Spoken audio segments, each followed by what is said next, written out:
Boss now, like vlog that I'm the boss. I think you're like the cake.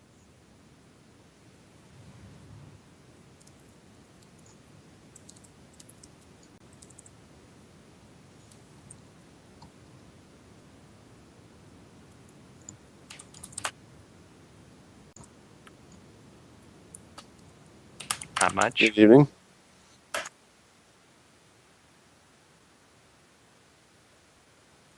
Boo.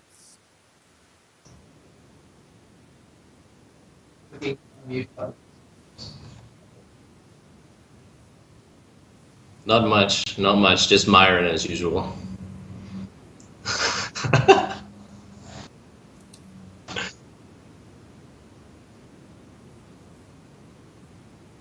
Yeah.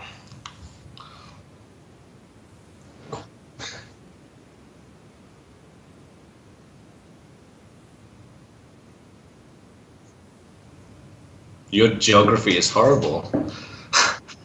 I'm in Kuala Lumpur, one of the highest, most dense cities in the world.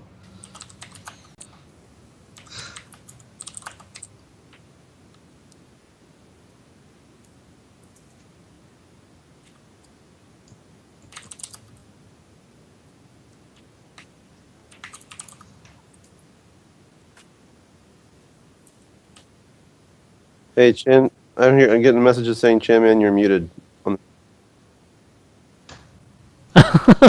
Fail. All Big about the fail. fail boat. Sorry, guys, man. I was just muted the whole time. Well, anyways, welcome, guys, to Climbing the Ladder, episode 22. We have Josh Dentrinos here, FXOBoSs. Just go blah, blah, blah, blah, blah, blah, blah, everybody, Yeah. guys. You guys No, know who's Josh on the is show. here. And there's bacon bits and bacon bits and bacon bits. Exactly.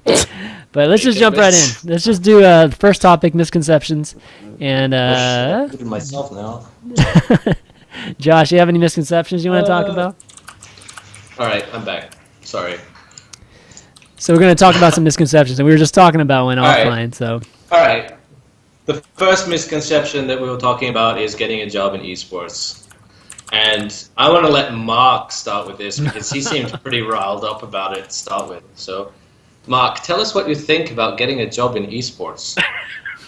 Well, I mean, it's not what I think about getting a job in esports. I think it's, you know, I actually had Kurt Keyhunt, formerly of Check 6, send me this link to, how do you say this guy's name? Kecker DC, I think, or... Anyhow, this guy, he's a pretty critical blogger on just esports industry and all, and he actually writes a lot of things that are really like transparent about things. Like people post stuff and he just like calls it out and says that this is false or whatever. And he basically says, that Day 9 is effectively kind of purporting that if you have the passion and you have the genuine interest, then you should follow your dreams and everything like that. And he's saying that that's all well and good and that's all true, but the fact of the matter is that you have to You have to at least need something that you think has a chance of working, something that you can hold in the mind and say, okay, there's a market for X and I can fill it. If I don't have that, no amount of working hard or wanting it bad is going to make a difference. I love the specific line that really got me was when he talks about the different types of things that you could do in esports if you wanted a job, like starting a tournament or starting a YouTube channel or a stream. And then he says the path to from start to solvency is much longer and steeper now than when the corner of esports was still nascent. Are you going to start a team? He says. You're better off lighting your cash on fire. At least that way you'll get heat from it. Oh my. Okay. I can't emphasize enough how I think as an industry we have what I would classify as a severe funding problem. And there's not enough money. So as long as that's the case, I think it's going to be tough to find a quote unquote job in esports that's legitimate, because I don't have scissors in here. That's legitimate because you can't really pay your bills on it. I mean, I've been doing this for 2 years. I've been doing this for 2 years myself, man, and I've spent a lot of money putting in, but I haven't gotten a nickel out. Yeah. As John and I were discussing, it does depend on what the definition of a job is. I mean, you can get a job in esports. It won't pay you, but you'll get a job in esports, no problem. Like, you can do streams, you can do YouTube videos, whatever, but I guarantee you that you're more likely going to be paying more than you're receiving out of it, especially in the current environment. Things are sort of plateaued right now, and it's coming down to only the stronger and more financially stable ones are going to survive. Yeah, we are effectively in a laundromat war right now. Laundry? I don't get that reference. What's a laundromat war? It's like set up across the street from each other, and then they just like undercut each other until one of them goes out of business, and then they raise the prices back up. Right. Like, that's effectively like where we're at, because like everybody's scared to charge anybody for anything right now.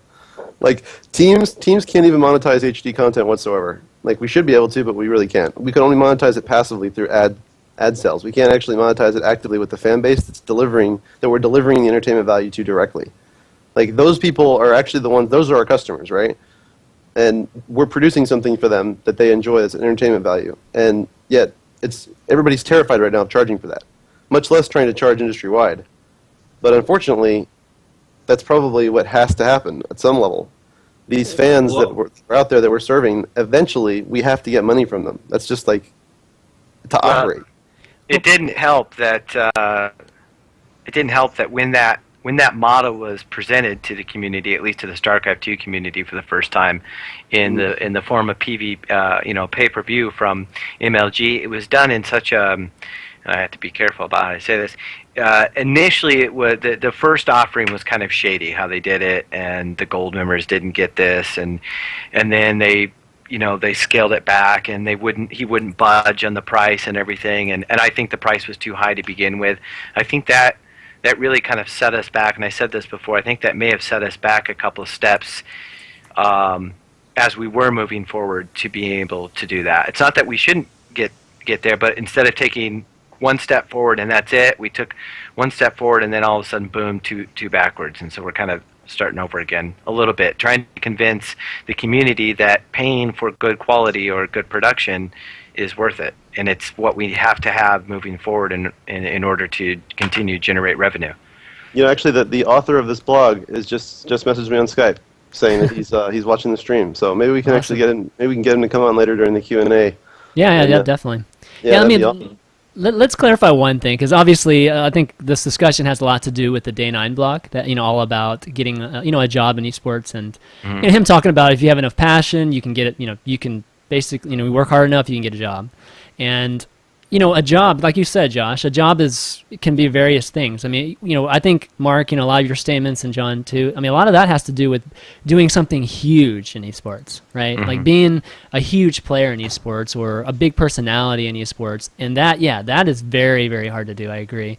But you know what? There are a lot of just jobs like, whether it's adminning or engineer, just being an engineer and working on some of these websites and things like that are available in esports. I mean, I can tell you right now that I have multiple full-time staffers, right, that have taken $20,000, $30,000 annual pay cuts to take these jobs.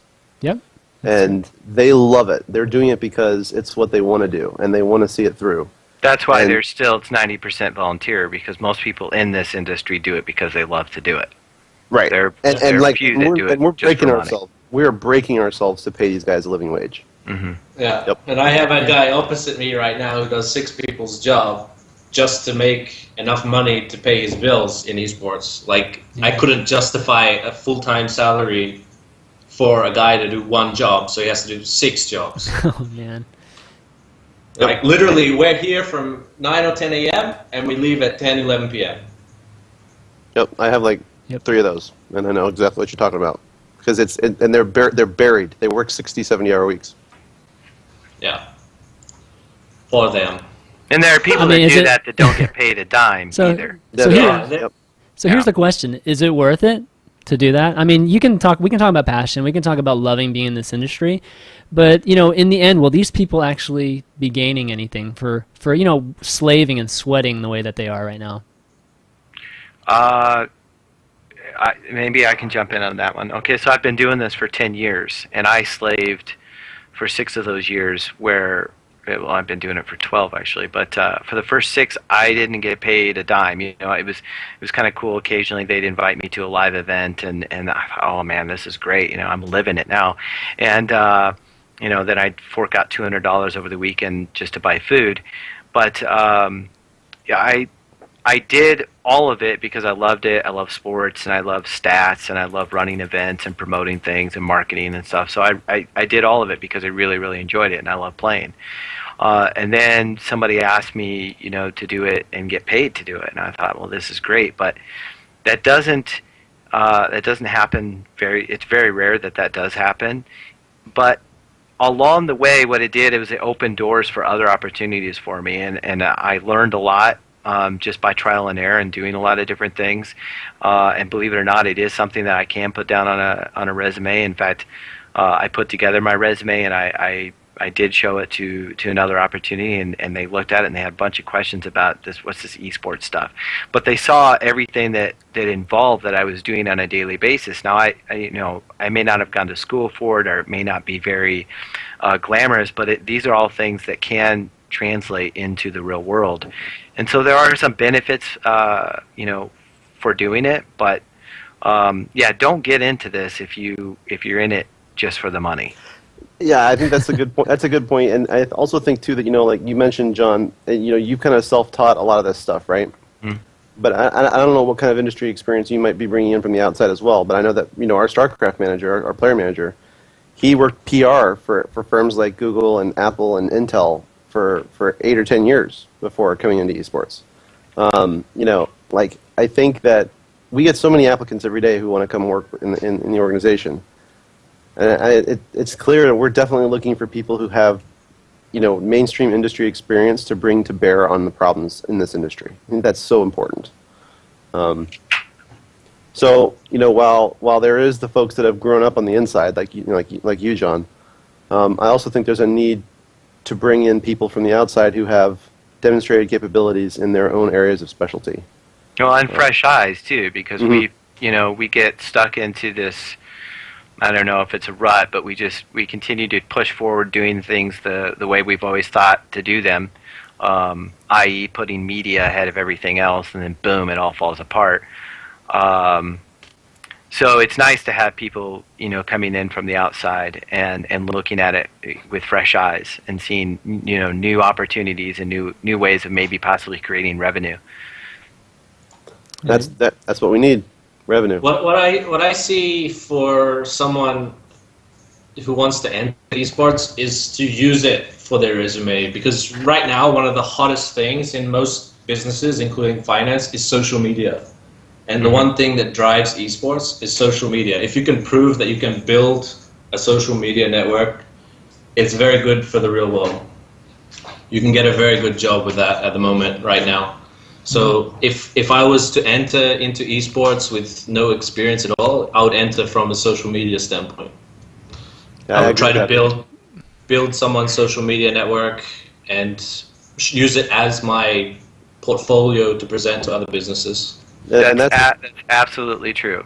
Absolutely, because I just was looking for for some jobs for my brother online, and I came across a couple, and that's exactly what they were looking for, people that were involved in social media. And I looked at my resume that was sitting there. I'm like, wow, man, I've done all of that stuff, you know. Yeah, so the term social media and building that social media network is a pretty general term. Give us an example of what you mean, Josh. Like, are we talking about just building up your LinkedIn network and your Facebook Twitter and Twitter following. followers, Yep. and then just like trying, even though like those Twitter followers are probably in esports and trying to to cross industries with that. I mean, I like kind of talk about what you mean by that. Like they wouldn't ask you to bring another industry into their industry. It's just proof that you can actually build a following, you can talk to your following, you can present to your following, you know how to deal with your following as well. Because if you can handle the people who are following you, you can actually sell them a product, any product, because they're following you specifically. Right. So the idea would be, Social influence. Yep. yeah, you just have that what's the word? That ability to communicate well, and at the same time either entertain or educate or whatever gets the people to follow you at the same time. And I think it's not about crossing industry. I think cross promotion within the industry is important as well. I mean, when you want to build your Twitter following, when you start a new team, right? And you want to develop the social metrics for FXO.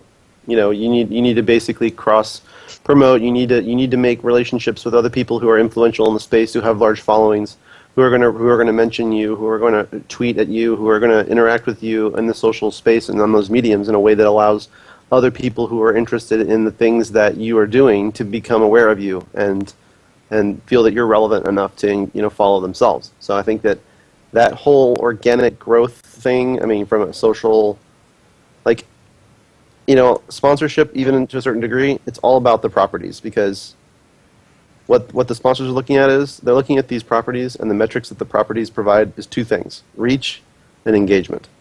They want to know how many direct fans can you reach directly, and how often and how long during each frequency are you actually engaging with those fans, because they want to piggyback on that. So being able to build up those properties like Twitter and Facebook and YouTube and your streams and stuff like that, and show that quantifiably that you can achieve growth there and that you have engagement that's meaningful and worthwhile and frequent and regular, that's very important. Not just for getting money, but I mean just for anything.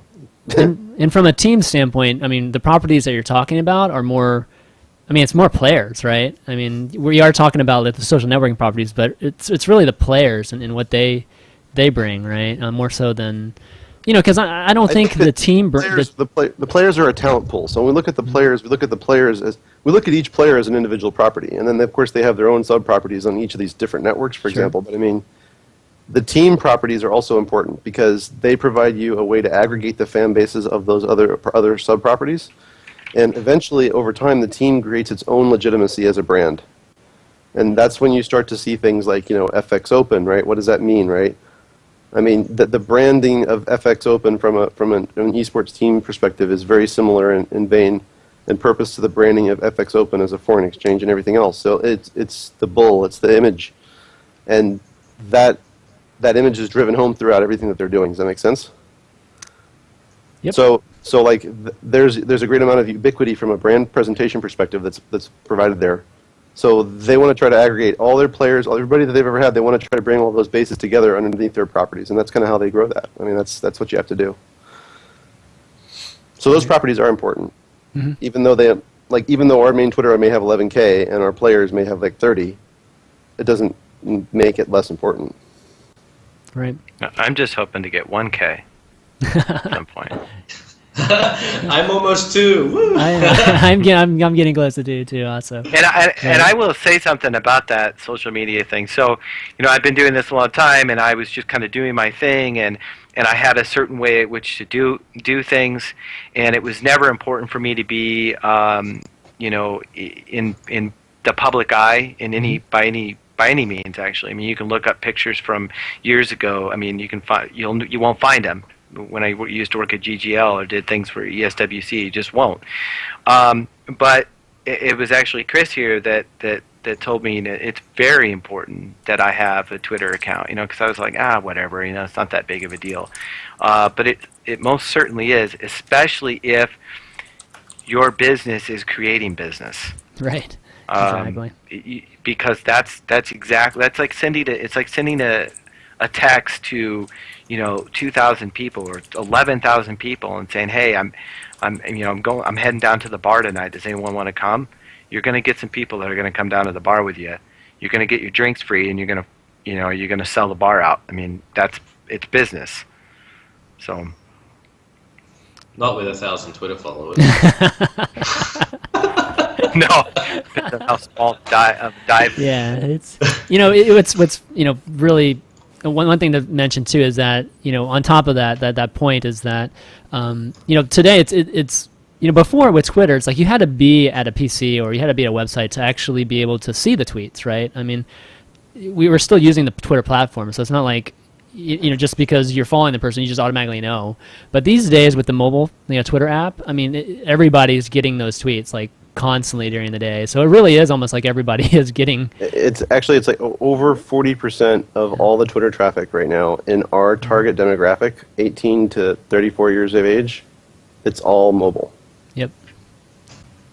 Yay, mobile. So like our console gamers that are sitting out there playing Call of Duty, like they're not on a PC at all. They're sitting in front of their Xbox with their phone in front of them.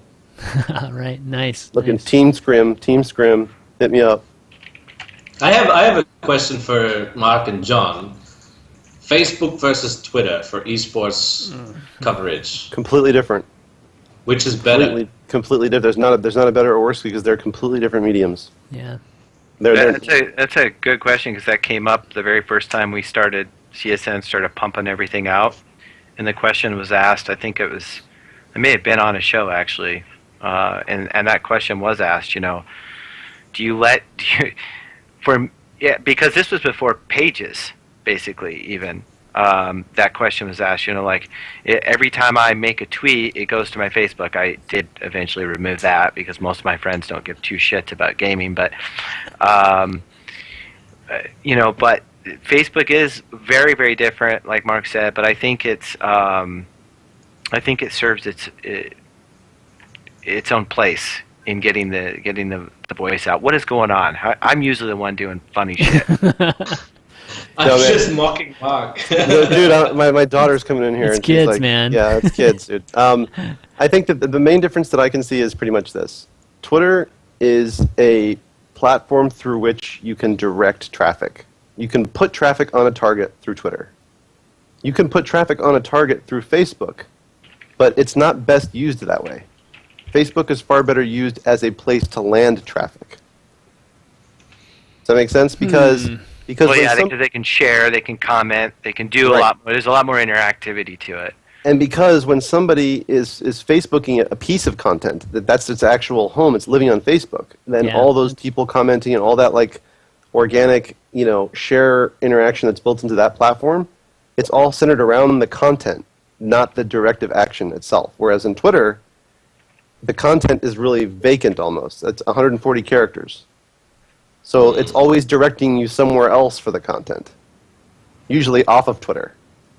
Maybe to Facebook. Yeah, exactly. I mean, these days, seriously, there's a lot of synergy between Twitter and Facebook. Or Reddit or whatever. Yeah, but yeah, for sure. Like, I just find Facebook for esports specifically, like for Forex and all that other stuff that I do, I find it useful. But for esports, I just find it not as useful as Twitter. I don't think it's useful, and I think it really depends on what you're trying to do. Like if we're doing a giveaway, guarantee Facebook is so much easier, especially if you get the free. They have like this really cool giveaway thing that you module that you can download or whatever that goes along with Facebook. But for some sort of giveaway where you can get people to come and do something, you can visually see it all in one place, and it's just easier to follow and it's easier to manage. Facebook is much easier to do that than Twitter. Wouldn't it be better to do it on a landing page on your own URL? Isn't that traffic more valuable? Oh yeah, absolutely. It is, but it's not as easily shared, and I mean you wouldn't be utilizing this. That's what you use Twitter for. Well, no, Yeah, I think but, it's the social grid it's three different mediums, though. Like, Facebook is bringing together all of these very disparate elements together in this feed fashion. Mm-hmm. But the feed was an afterthought. It wasn't really the original platform. Yeah, The original platform was built around sharing with people that you know in real life. Mm-hmm. Like, Twitter is built around a concept of sharing things with a bunch of anonymous people who you largely don't know but follow you. They're very different. Right.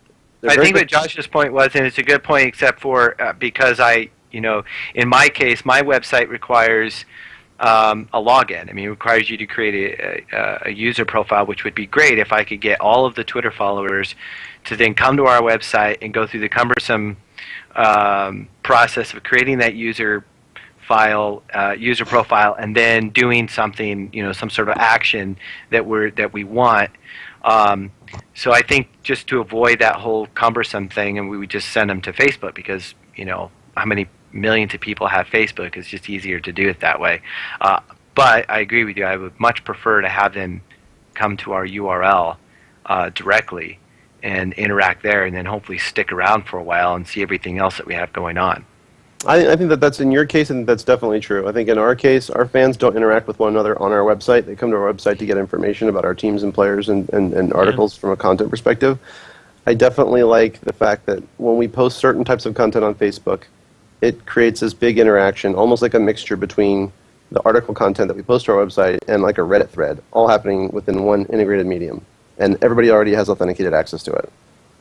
It's pretty nice. It's convenient. But yeah, I mean, our website doesn't do all the fancy things that yours does, John. So, and I would also add too that you could add that Facebook integration logon into your website, and that would solve the whole kid and caboodle with the whole. Yeah, we have contemplated that, and we want to stay away from that actually. But that may be changing. That mindset may be changing. Sorry, just do Google Plus. Google Plus thing, yeah. Google Plus is exactly. I mean, it's pretty easy to implement these days too, actually, but. All right, so that was misconceptions. that was a good 40-minute misconceptions topic. But let's just jump right into the next one. I mean, the next big one, which is really, we'll skip a few here and we'll just jump right into. Let's just talk about Korea. And I know you're saying you have a lot of information on the the Korean situation, Josh, that you're privy to and you might not be able to talk about, but. Let's talk about it and see, just whatever you can talk to us about would be great. And, I guess a lot of talk has been going on about Korea, and particularly this week. I think, Total Biscuit, a lot of people were talking about just Total Biscuit's comments like recently on Twitter about it. And, I just kind of want to get you all's feel about, the current situation of StarCraft 2 in Korea and it's what a very you guys... scary time right now. Yeah, what do you guys think, of what's going on right now and really the implications of it for the future of StarCraft 2? Well, I think, yeah. I'll let Josh go first. You stop. No, you stop, Mark, because I'm going to rant for a long time. Well, I mean, I think that there's a huge transitionary phase right now that's happening. And I think that there's the stuff that's happening on the peninsula, there's the stuff that's happening off the peninsula that's affecting the people on the peninsula, and then there's the stuff that's actually happening in the foreign scene that's almost independent of what's actually happening in Korea, but at the same time still very concerned about it because we have shared interests there. So, for example, the whole KESPA, ESF, that drama, everybody knows about that. I think what Total Biscuit's even more frustrated about, I think, and specifically, is he's been sponsoring and helping and managing a few specific players there. He's been trying to find homes for those players. The substructure right now for these players in Korea is one that's becoming more and more challenging.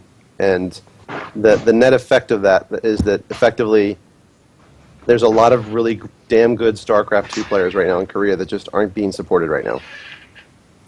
And, well, a year or two ago, the foreign scene having a bunch of Korean players was kind of an unheard of concept. If you look around now, from a foreign team's perspective, we're kind of all full up on Koreans. And we can't take more, Okay, can you rewind for just a second? So you said that it's like we have there's a lot of Koreans there that are not getting their opportunity. Is that what you're saying?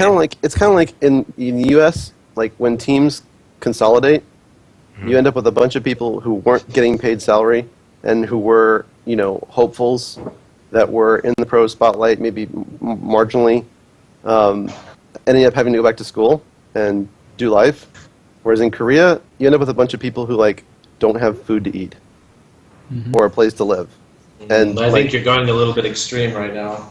Well, I just think that there's a lot of players that I think were there, that were getting a lot of support from these teams and this infrastructure that is now in question, and I think that those players aren't able to get that support anymore. I think that's a rough area for someone like Total Biscuit who's coming in from the outside and is trying to help, and he's like, well, why is this the way that it is? And I guess the reason I asked it is there anything below, and the reason, and I know why I'm asking this, but is there anything below the top echelon of leagues in Korea?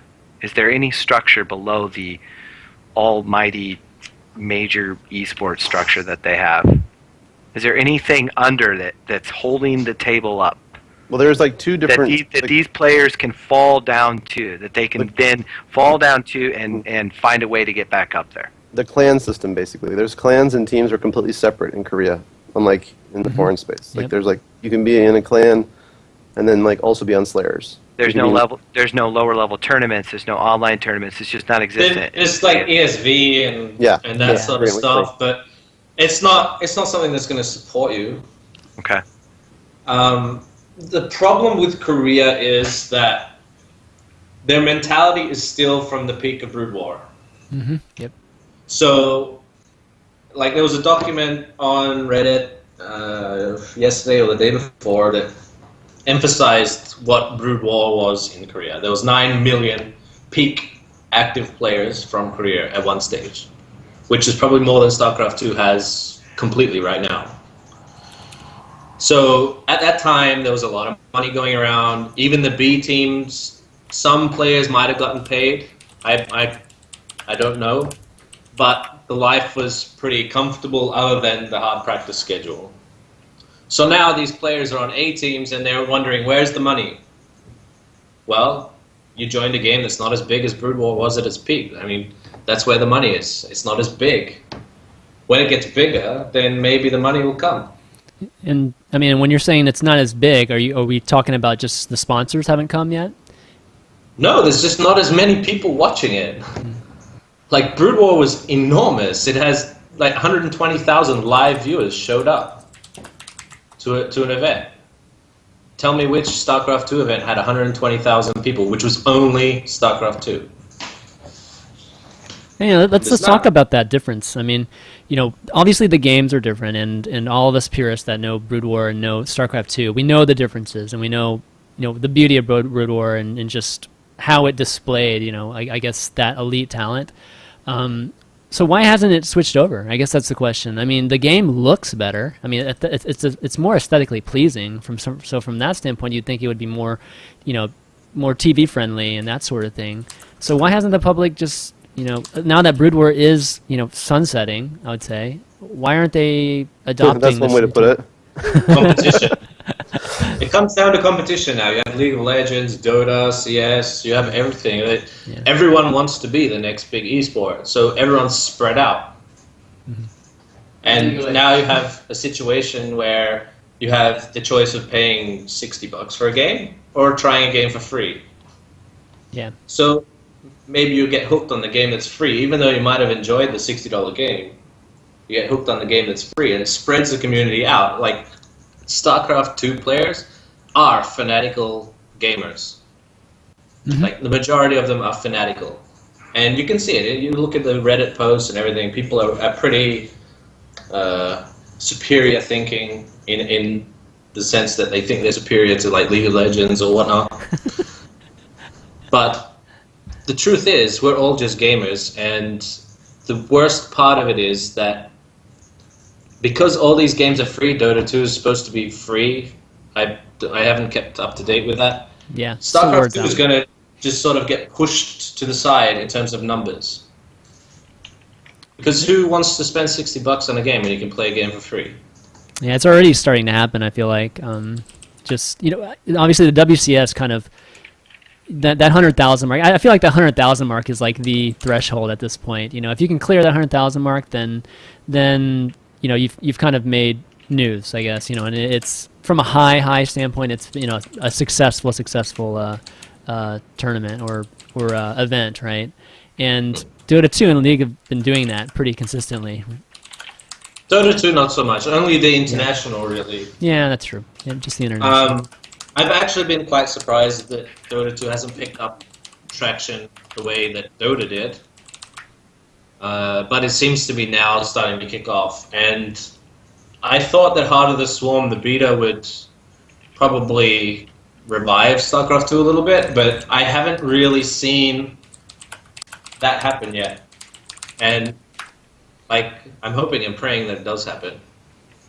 Well, I mean, how much can you see right now when there's only so many people that have the beta? You know what I mean? Like, once it's open to all of the general public, then maybe we can see this, this kind of reintroduction, just kind of influx back. I don't know what percentage it would be, but some kind of influx back into StarCraft 2. But right now they're still trying to work out a lot of things, right? And it's still in alpha stage in my eyes, actually, not even beta.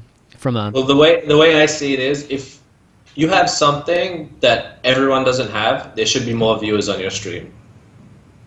But that's not happening. People are still getting the average viewers that they would get playing Wings of Liberty or Heart of the Swarm. There might be a slight difference, but it's so slight that it's not really game changing in a sense. And now, onto the Korea thing. There are very, very strong supported rumors that certain talented individuals are switching to League of Legends. Yeah, I've been hearing rumors about that. Yeah. And are they rumors? From what I can hear, no, they're not. Okay. It's the truth. And now, onto Total Biscuit. His new view of Korea is based. Well, I'm not going to say it's based on, but it's strongly supported by two players, Crank and Ganzi. Was it Ganzi that was with him at his house? Anyone know? All I know is that him and his wife are very much, as I think all of us have become, who've taken interest in players and as people. Yeah, you definitely get caught up in their struggles and their challenges for sure. Was it Riyang? Yeah, it was Riyang. Maybe it was Riyang. Okay, so two Slayers players, right? Now, I love the Slayers players to death, but a lot of them have had a pretty bad experience. Bad experience. I'm not going to go into it because that's wrong, but they've had a different experience to what the likes of FXO or MVP or StarTale or IM. True statement. If you look at ESF, Slayers is the only team that's not a member of ESF. To think about it, Slayers has been a train wreck for a year, and everybody's been trying to stick their head in the sand and act like it's not happening. But now it's getting to the point where it's unquestionable that they're in trouble, and I think that there's a lot of people over there that have come off of Slayers or that are not on the team anymore that I think are upset about that, about the turn of events. I mean, if I was in Slayers, I would be demanding money as well. Plain and simple. I would be asking for money. And this is the mentality they're coming out of Slayers with is, I don't get the support I deserve, etc., etc. And it's painting a picture of Korea that's not exactly true. No, they don't have as much money as other teams. But people's perception, or from what I understand, Total Biscuit's perception, is from these players who have had a rough time. They haven't had a good time. Like, my team is enjoying themselves. I check with them every day. Is there any problems? What's up? If there's a problem, we talk about it. They have the maid, they have the food, they have aircon, everything like that. Some teams might not use aircon because of money problems. I'm not sure. But I know as far as my team goes, everyone's having a great time. And you can see it in the results. I mean, we just won GSTL. Before, when they'll foe you, they were struggling to hell because they had no money. Yeah, once again, it's funding. That's the key differentiator. I mean, you look at StarTale. I mean, this whole League of Legends discussion we've been having. I mean, like StarTale just abandoned League of Legends as an expansion, and that was because of the players were demanding a lot of shit. But The point is That's that I a mean, different story. the point is that it's a question of funding, right? You gotta have money to be able to do this. The thing is, like, Ryung is a great player, and he should have a lot more prize money than he has. But Crank is a good player, but paying him a salary, of over 2,000 a month, it would be, like Kika says, you'd be setting fire to money, and keeping warm would be more worth it. Like, it'd pay your heating bill at least. Sending Crank overseas, there's a bit of PR to it, sure, but I don't think he's going to produce the results that require a salary. So he's had a rough time, and I sympathize with him. But the picture that's been painted is pretty grim, and it's going to get worse with some announcements that is going to come out soon. It's just going to get worse. The picture that's there, but. In terms of funding, StarTale, MVP, FXO, IM, they're all fine. There's nothing to be alarmed about at all. The players are happy, as far as I can tell. Sometimes people lie. And I don't see them going anywhere anytime soon. Now, leads me to my next thing, the ESF versus Kesper deal. It's still going on. It's going to be going on for a while. The fighting is happening every day, and the more I hear about it, the more I think, K-pop and K-drama. That one where the guy strangles his girlfriend and stuff. No, I don't know that one. It's this dramatized fight that doesn't need to happen. And the one thing the foreign community needs to realize, and it's become even more evident, is that OGN really doesn't give a shit about the foreign community. They really don't care. They have TV money. If you have Korean TV money, you don't care about some online stream that the foreigners are watching. The numbers that are on that stream right now that I saw, I wouldn't be surprised if they get rid of it. The salaries that are being paid to those casters, it's not worth it. It's a waste of money. So, I mean, what do you see as the optimal, what do you think those two should be doing right now? How should they be resolving this? I mean, should they... Well, I can tell you one thing right now, that the whole concept, because, StarTel is our sister team, and the whole concept that the StarTel coach and the ESF chairman wants to somehow become some kind of a child company to GOM, I think is absolute insanity. I have no idea why that would even be on the table, much less something that's because Kesper is the same thing to OGN. Yeah, but that's just a bad. That's half the problem. I mean, Yeah. I think I don't know whether it's GOM encouraging that or what. I don't agree with it either. You have to stay separate, but. I don't see anything getting solved. There's no one's putting forward an idea that can solve everyone's problems. It's just fighting. All right, if you do this, then I'm doing this. And if you don't do this, then I'm going to do this anyway. And this kind of thing. And sounds like a lot of what's happening here. Well, I'd say it's the same thing that's happening in the foreign scene. I think it's just the difference is that the foreign scene cares about Korea, whereas fundamentally, Korea doesn't care about the foreign scene. Is what it boils down to, because the Korean players, even the ones that have been out in the foreign scene, that have been traveling to foreign events and have been doing this stuff, like the GSL players, they care about the foreign scene now because they see foreign teams as having money to pay them and stuff like that, salary and stuff like that. But fundamentally, if they could just sit in Korea and win $50K a month playing GSL, they would be happy doing that. So here's the question. I mean, obviously, you just said that the foreign scene cares a lot about what happens in Korea and what's going to happen here. Should they be caring? I mean, we just saw a tournament that was in Europe that just, obviously had over 100K viewers concurrent for the final day. That's because it was on the Battle.net platform, which is what Blizzard should be doing for all these major events. Yep. If they it would have been 30 to 50K if it wasn't embedded or if it didn't have the link in the platform itself. Sure, but I mean, you could say that's the reason, but a lot of these LoL tournaments have huge numbers too because it's embedded in their, So I mean, I kind of take that as just the standard at this point. So, Yeah. regardless of that, so should should the foreign scene be so? I feel like they feel like they're dependent upon that Korean scene prospering and kind of being, I guess, a foundation for what we can do in the foreign scene. I think that's ridiculous and poison. Yeah, I think. Well, I mean, we have our own. The foreign scene, Europe and and North America are completely different. We'll never even. It won't get to that point. It won't get to anything like in Korea because logistically, it's just not even the same.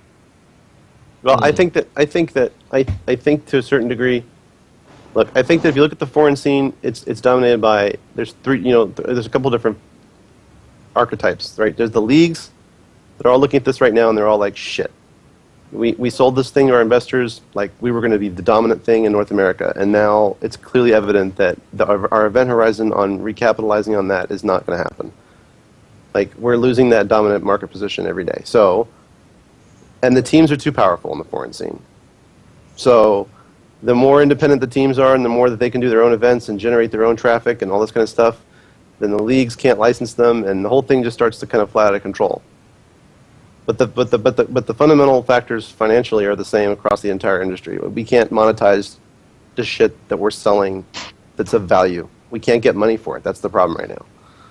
We haven't, as an industry, decided we're going to charge esports season pass for everybody, and everybody has to pay X amount of dollars per year if they're going to get this content, this definition, or whatever. There's got to be some way, like all the people that are out there watching and enjoying our stuff every day, that we're asking for their time. They want to give us their money. There's just no structure for them doing that. And how much money, all that stuff needs to be determined. That's all an experimentation process. But I mean, we still haven't got to the juncture point where we're like, okay, we have a funding problem and we need to address it. Because I guarantee you that none of these fans out there that are enjoying all this stuff want to see the people who are out there doing it right, go out of business either, And I don't play Starcraft 2, but Starcraft 2 may not be the game in North America.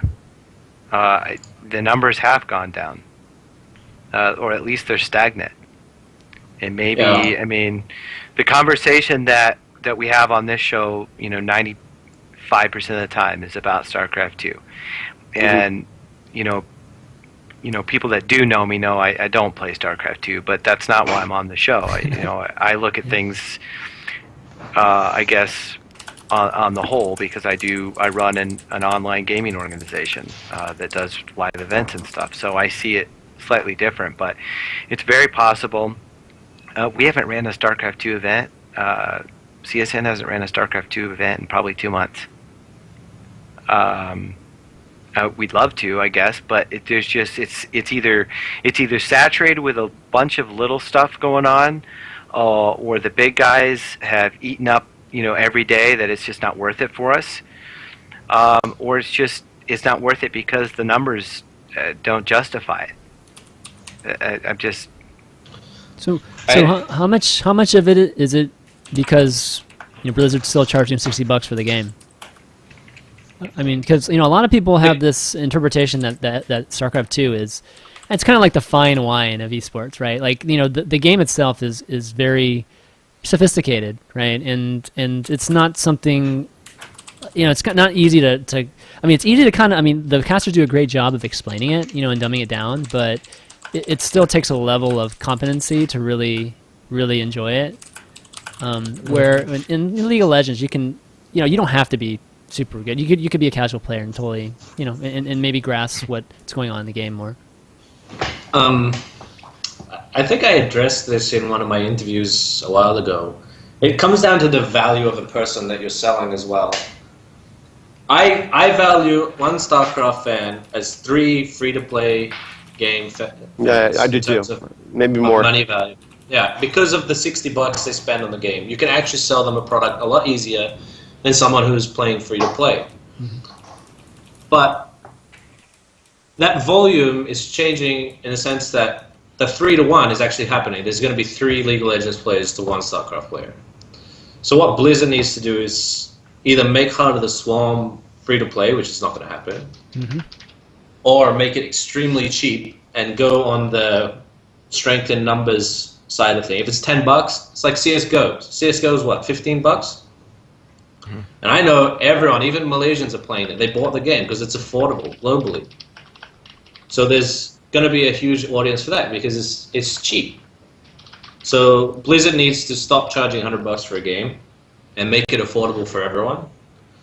And at the same time, they need to promote their game properly and not let other people, like dramatic Korean organizations, determine the face of the game. From what I can see in Heart of the Swarm, they're trying to dumb it down a little bit for the casual gamer, which is good. But that might deter the fanatic StarCraft fan. It's a hard one to look at when Blizzard doesn't actually tell their plans for what they're doing. WCS is it's hard to tell. Yeah, WCS is some sort of competition to Riot's thing, I think. Like it's sort of the same sort of concept where you have a regional and then a world final. And we don't know how that's going to affect democratized StarCraft as we know it today. We just don't know. Yeah, they might take rights away from everyone to run events. Now, my thought is now, and I want John to answer this: are console gamers more valuable than StarCraft players? I think they are. Well, go ahead. More valuable in what sense? Like monetizing them. They buy. They spend money. They do. They spend. I think that long-term brand affinity-wise, like you're 15 and you don't have a job, but when you turn 17 and you get a job and you get your first paycheck and you go to the bank and you cash that first paycheck and you buy a Razer keyboard because of us. I have said for the last probably 3 years now that there is no greater potential in esports than in the console community. There is huge potential. Imagine everything that we've done today with Twitch and with streaming and everything and the different games and stuff and the major events. There are millions of console players, specifically million of Call of Duty. I don't care what anyone thinks about the game. That's not the point. We won 4 Call of Duty championships last year, man. We love Call of Duty. There are millions of people playing that game, and those kids, and they are kids. Most of them are 14, 15. I have one. They come to, and I'm a sap just like I'm sure most dads are to their 14, 15-year-old boys or girls. Hey, Dad, I want the zombie map pack. Buy it for me. And it's only $4.99. Well, okay, sure. But they spend money on all sorts of things. They have to always have a new controller every 3 months, and it's nuts how much money these guys will spend. And maybe it's mostly their parents' money, but that's not the point. It's money. Now, someone from a very major organization, I'm not going to say who, emailed me about 2 weeks ago saying that the sponsors are not interested in StarCraft. They're interested in targeting the red-blooded Americans, which are console gamers. Mm-hmm. Yep, I'm hearing the same thing. I'm hearing the same thing from 3 active partners. They're all telling me StarCraft per dollar spend on the sponsor side is too high. The value is undeterminable, and the saturation level is too great, and the growth is stagnated. They want us to refocus our efforts on console. Right. So my thought is, right, I've started with StarCraft 2, and I want to keep StarCraft 2. But if I switched my funding, like instead of growing my StarCraft 2 brand with more funding, I switched into consoles, what would the reaction from the community be? Because the thing that you have to be afraid of in esports right now is the community backlash. Because right now I'm trying to help structure the direction of our esports project because we're doing a major overhaul. And I don't know which direction to go personally, because investing more money in StarCraft seems a little bit wrong. But you're definitely in the short-run marginal cost or benefit curve, basically. Yeah. But then if I go to console games and then try to mix everything that I have together, there's going to be a backlash of some sort. There's going to be a collision, and then eventually you have to pick a side, right? And of course, you're going to pick not true. I don't think you have to pick a side, but there will be backlash because the console community. Most people in esports consider the console community to be pretty juvenile. I guess that's the best word I could use for it. It is a completely different demographic. I mean, prepare to literally want to shoot your eyeballs out on occasion. I mean, it's like when you're selling to a Starcraft player, like they're gonna go buy that mechanical keyboard like next month. But when you're selling to like a console gamer, you're really trying to build like brand loyalty for a lifetime type thing. It's a completely different approach, pitch. Like Astro Gaming, they built their entire brand about turning a pair of headphones into a fashion statement. Mm-hmm.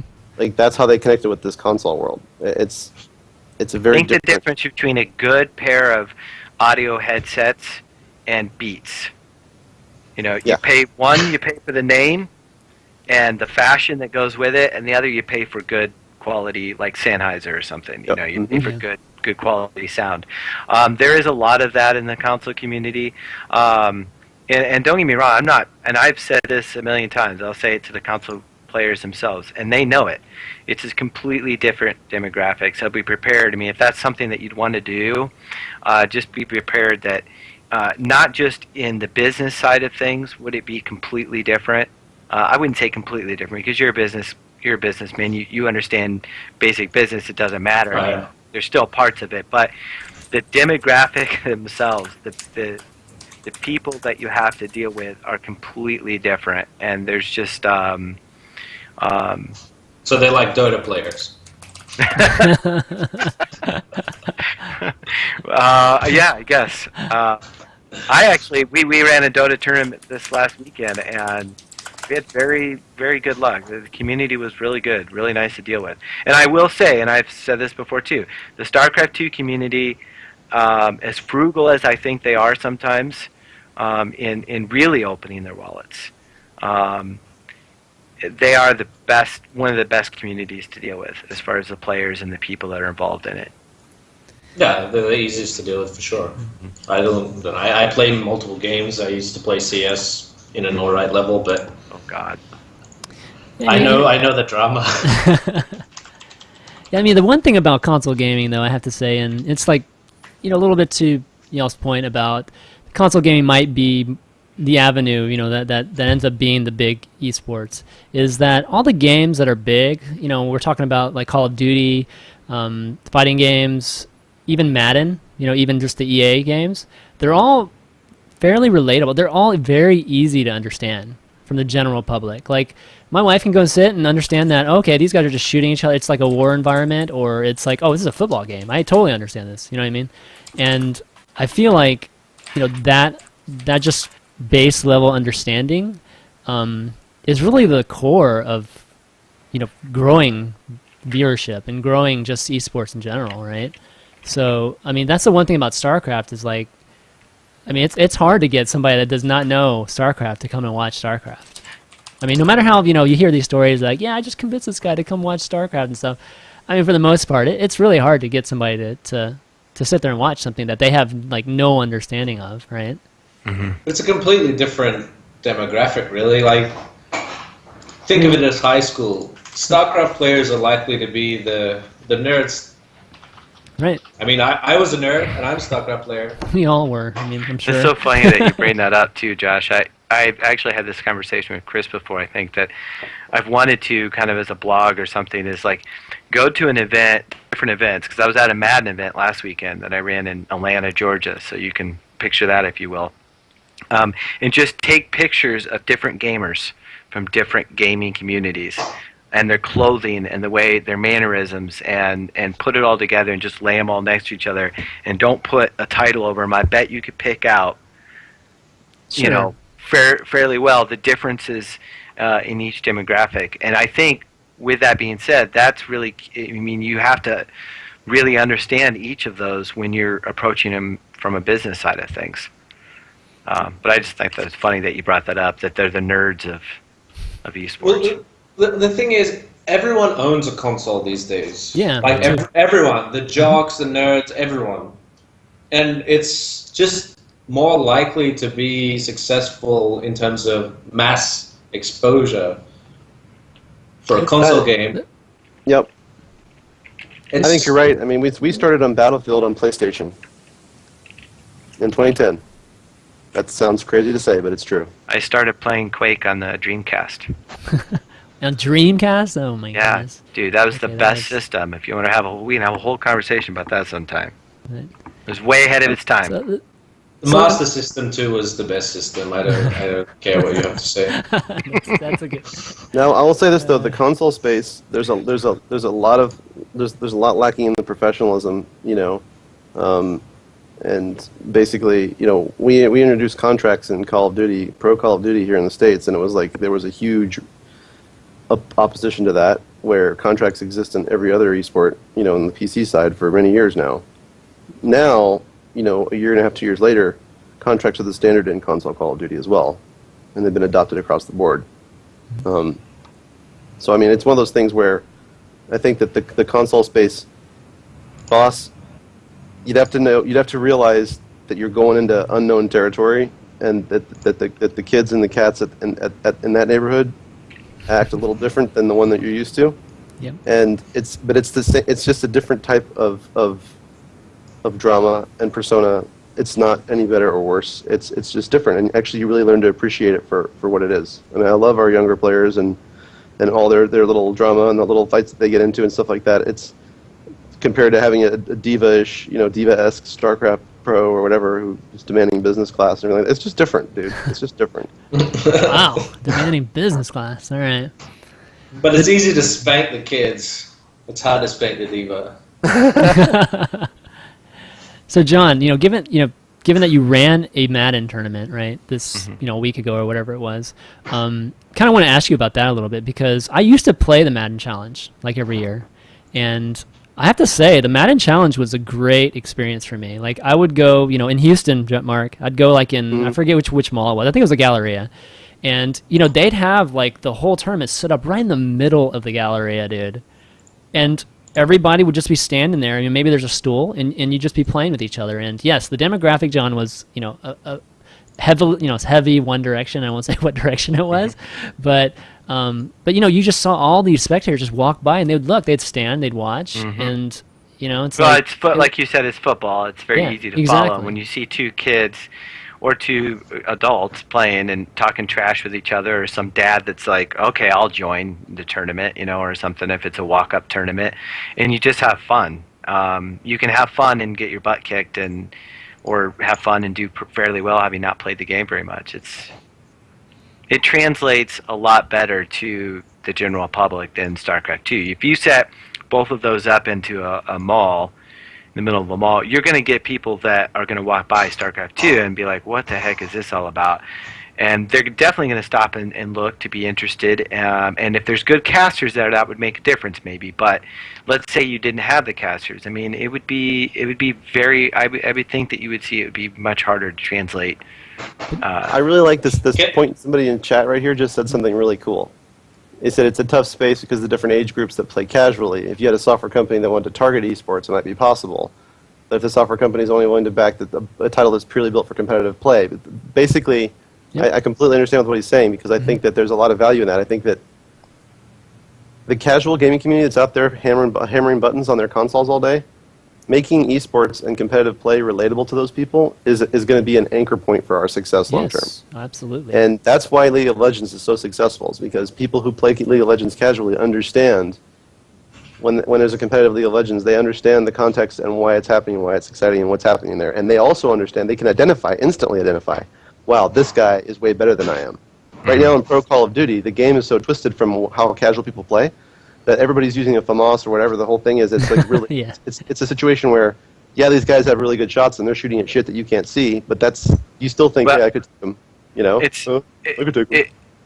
It has a lot to do with Riot actually having put effort into what their game is now. I mean, initially they had no plans to make it an esport, but they're actually, because they're the developer of the game, they're actually putting esports at the forefront of their game.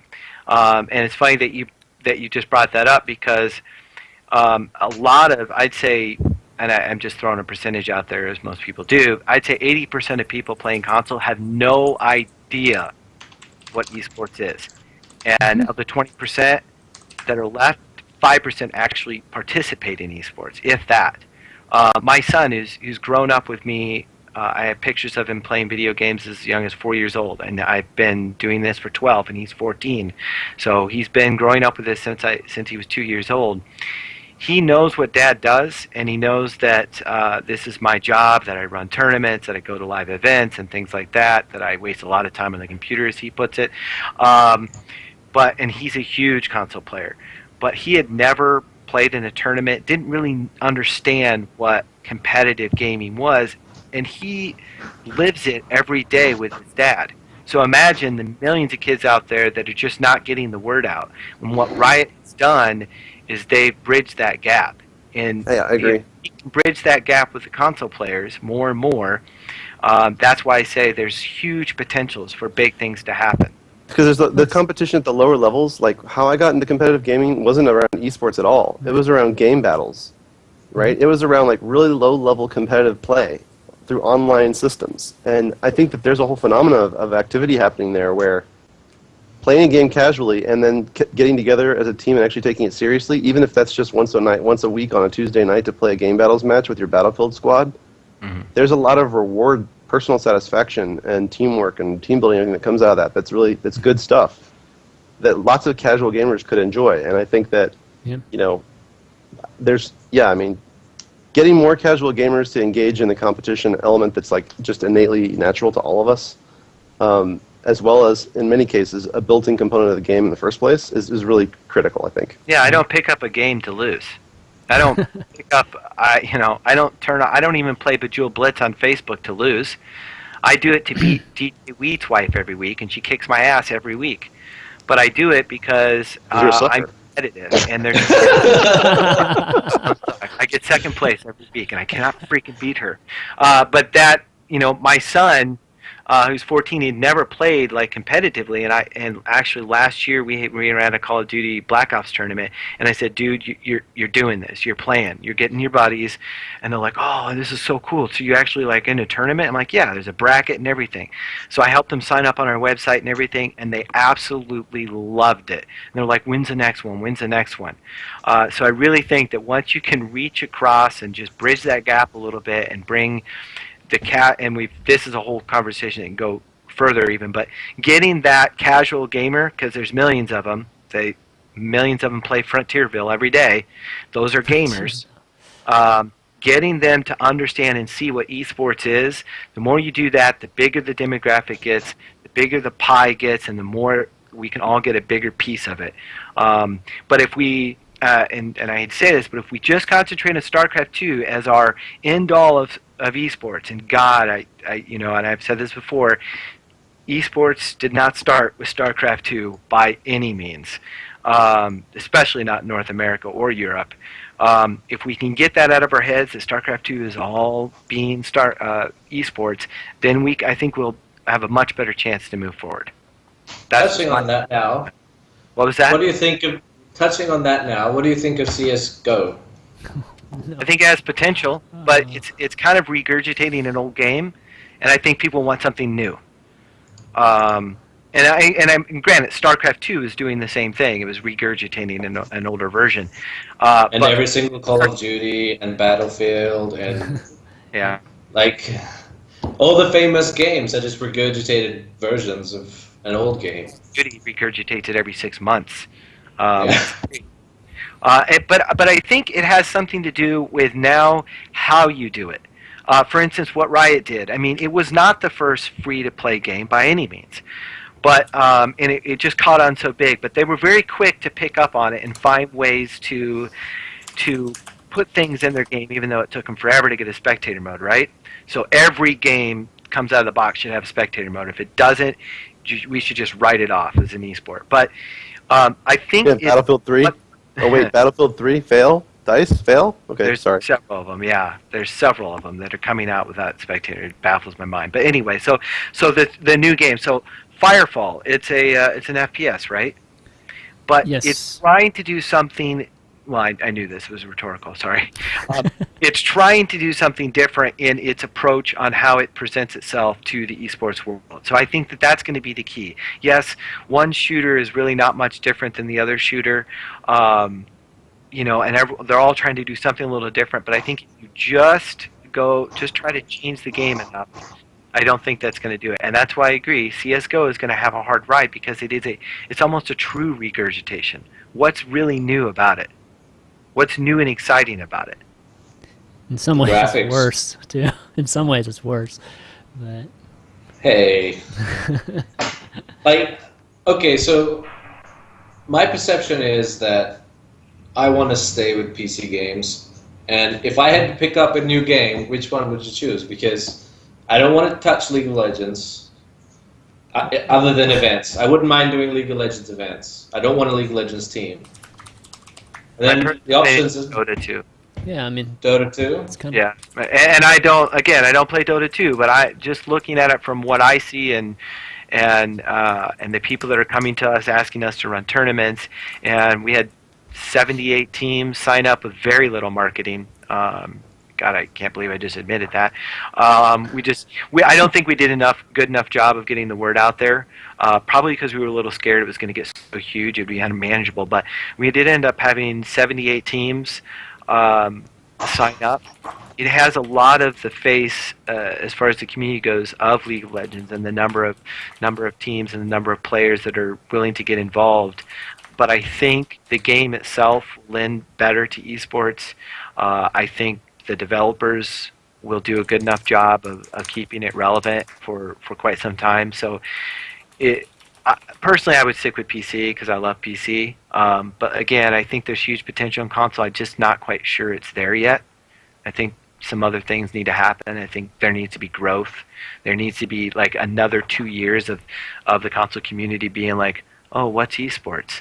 Oh, that's esports. So I think they need to kind of like get a little bit more acclimated with what esports is before we can really dive into it.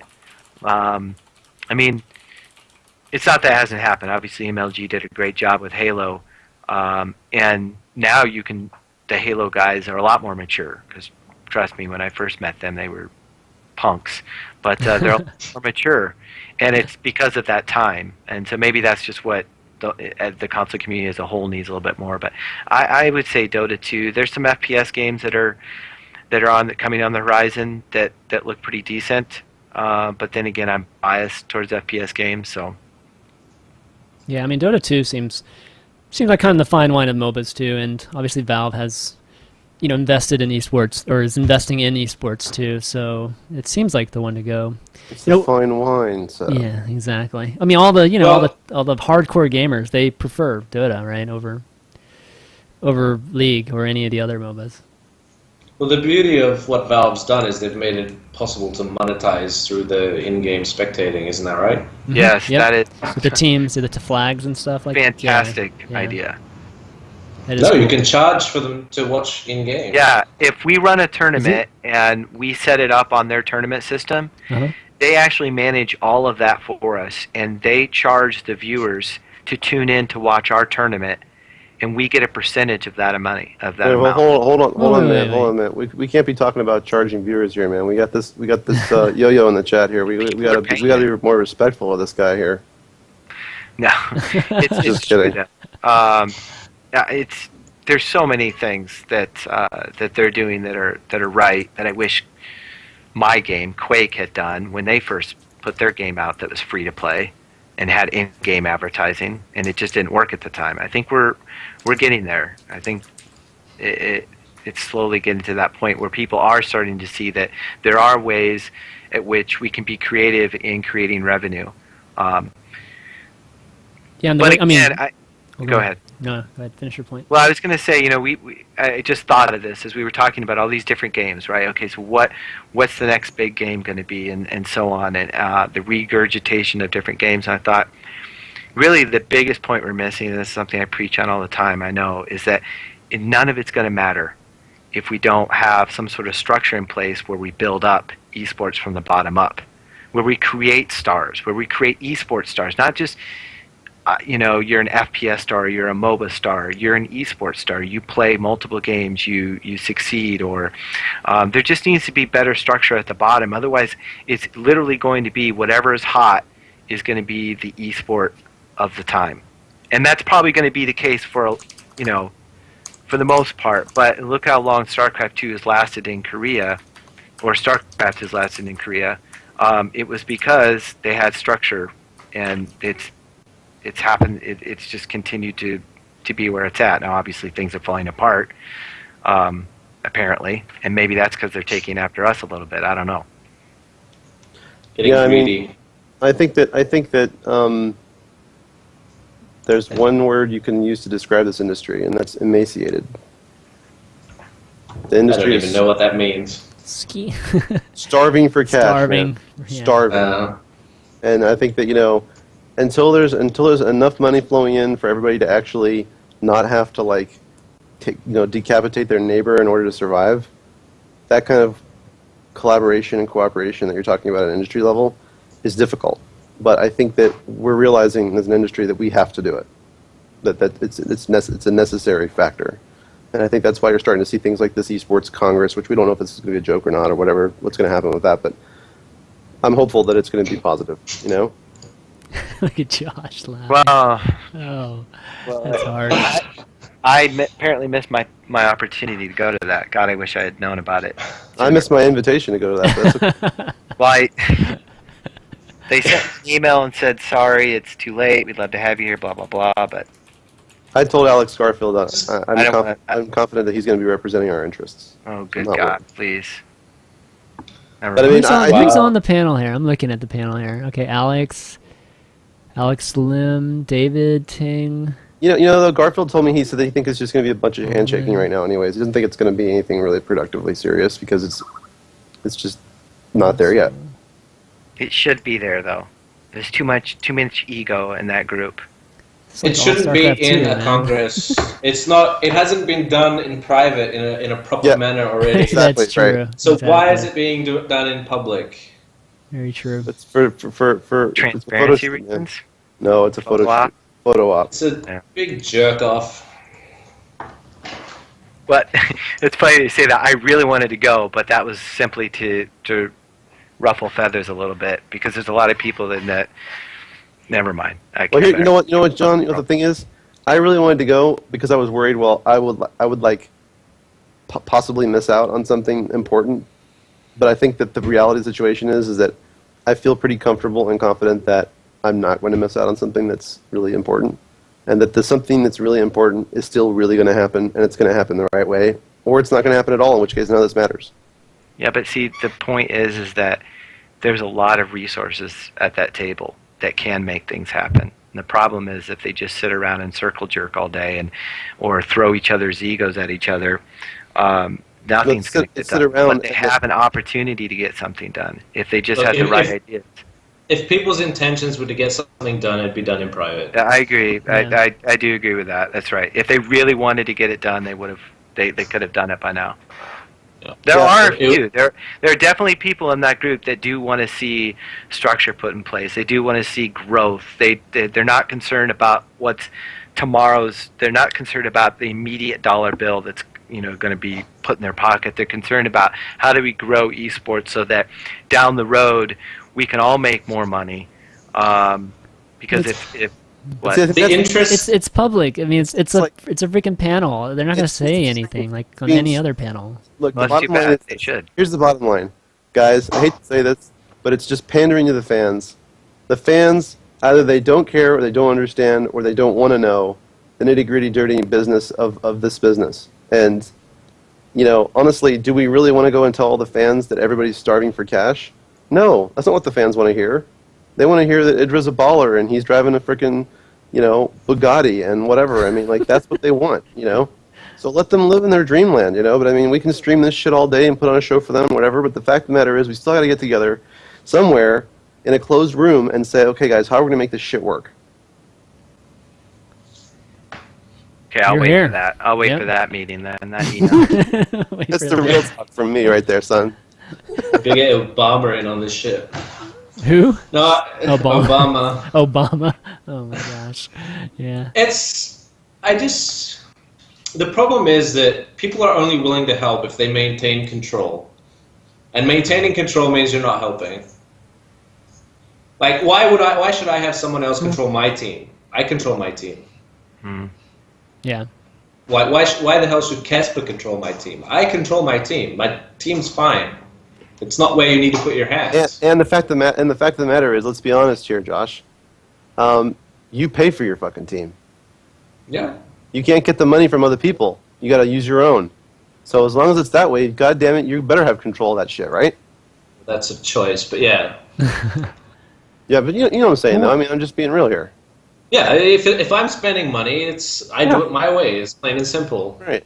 Exactly. Now, there should be standards, of course. Like, if it's fucking 40 degrees Celsius outside, there should be air conditioning in that house. Like, there are people in team Labor houses laws. without aircon, man. And it's stuff like that. Like, there should be standards that help the players as well as the organizations, and it doesn't exist. And no matter how many poster boys put up with 100,000 Twitter followers, it's not helping anything.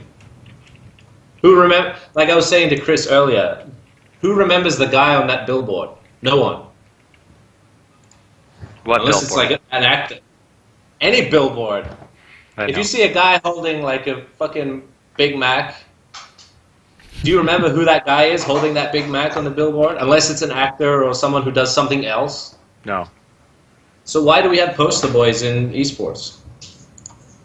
I think that's you know what? Here's the thing, though. Like, you have to understand too that just because there's foreign teams out there that are marginally solvent or even positive cash, doesn't mean that those teams are making money. And you look at Evil Geniuses, for example. It's effectively it's a marketing company, right? Mm-hmm. And it does niche marketing delivery for, really custom campaign delivery for clients. The only difference is, instead of Alex Garfield making himself a fat cat full of wealth living in Beverly Hills off of his marketing company, instead he takes all the money that he would be making and dumps it into esports. I mean, nobody's really walking away from the table with big money is what I'm saying. Like, Yeah, I'm aware of that. even the companies that are doing well are plowing forward in reinvestment. So I mean, even to say like to look at look at the scene, and even the fat cat isn't that fat. Is what I'm saying. But like, think of the development of the NBA, for instance. It never started with poster boys. The stars became the poster boys. The people who were winning, the people who scored the 30 points per game every game, they became the poster boys because they're so friggin' good. Yeah, I mean, they became the poster boys, Josh, but it wasn't until the right people became it wasn't until those personalities were the best players where it just accelerated and became, global. And that was like, when Magic and Michael. What I'm saying is, the industry grew first. Yes. Yeah. It grew first. It matured You first. Right. Yeah, you invested in skill, you invested in legalities, you got fan bases, everything like that, and then you started making the guy have the friggin' rings and baller bling whatever. bling and Yeah. whatever. But the fact of the matter is, you're exactly right, Josh. I mean, the bottom line is that everybody needs to be able to put food on the table and have a sustainable business that actually can produce value and receive money for that value and everything else like you'd expect in a regular market system. Before, I think that's what you're saying, and I think that's a very good point. I mean, and I don't think any of us has the silver bullet answer on how we get there. I just know that there's a bunch of people. There's a bunch of people who are really committed to getting there, and myself included. It's one of them. Nobody talks about it either. Go ahead, John. I want to hear It's this. structure.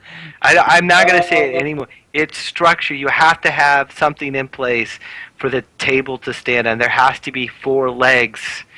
And we keep thinking it's all about the media, it's all about the stream, and it's about the poster boys, it's about Idra selling condoms down, at some some commercial. What?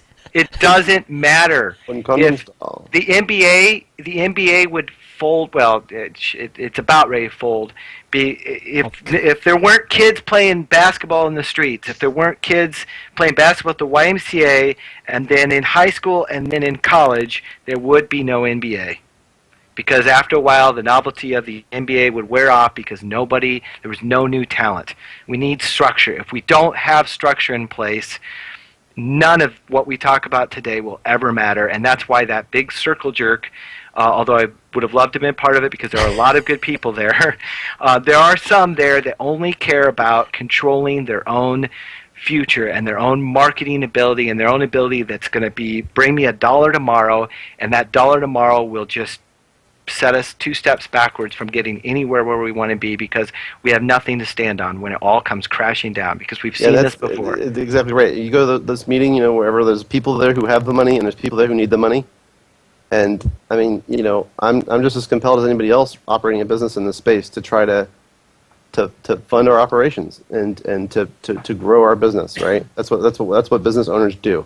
But the fact of the matter is that while everybody's starving, like how altruistic can you really be? I mean, I think that we're fortunate to be more altruistic than most.